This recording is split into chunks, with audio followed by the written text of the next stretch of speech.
બરાબર, આ તમારે કાયદો વ્યવસ્થા જાળવો, અમને કોઈ વાંધો નથી. ધક્કા મુક્કી કરીને જાણી જોઈને તમે શું સાબિત કરવા માંગો છો ભાઈ? ડરાવવા માંગો છો, સીન સપાટા કરવા માંગો છો? એ ડરવાવાળા લોકો નથી. અમારા આદિવાસીઓ છે ને, અંગ્રેજો સામે પણ લડ્યા છે. ક્યારે ગુલામી અમે સ્વીકાર નથી કરી. કોઈના મગજમાં એવો ધુમાડો હોય તો કાઢી નાખજો. તમને અહીંયા આટલા બધા દારૂના બુટલેગરોના તમે પરમિશન આપ્યા છે, કેમ અટકાવતા નથી? નામો આપો. કાળીઓ, ભૂરીઓ, લાલીઓ, ભોલીઓ આપો કે નામો? બંધ કરી દેજો. 10 પેટીના 5 લાખ, 20 પેટીના 10 લાખ. હપ્તા તમારા કોણ કોણ લે છે બધી યાદી છે ભાઈ. સમજ પડે છે ને? હવે આટલો બધો તમે અહીંયા ગરીબો મજૂરો પરથી દંડ ઉઘરાવો છો વગર જોઈતો. તો આ ખાડા પડ્યા છે એના પર એફઆઈઆર કરો ને.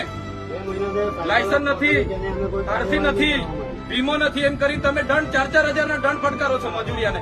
ખાડા પડ્યા છે અધિકારી પર ને કોન્ટ્રાક્ટર પર, કેમ એફઆઈઆર નથી કરતા ભાઈ? એ તમારા ફરજમાં નથી આવતું. આવતા મજૂરોને ચોકડી પર રોકીને મન ફાવે કલેક્ટરશ્રીને, ડીડીઓશ્રીને અને નિયામક ડીઆરટીને 5 તાલુકાના ટીડીઓને બોલાવો. ધારાસભ્ય સમેત બધી પ્રજા આવી છે. અમારે રજૂઆત કરવાની છે.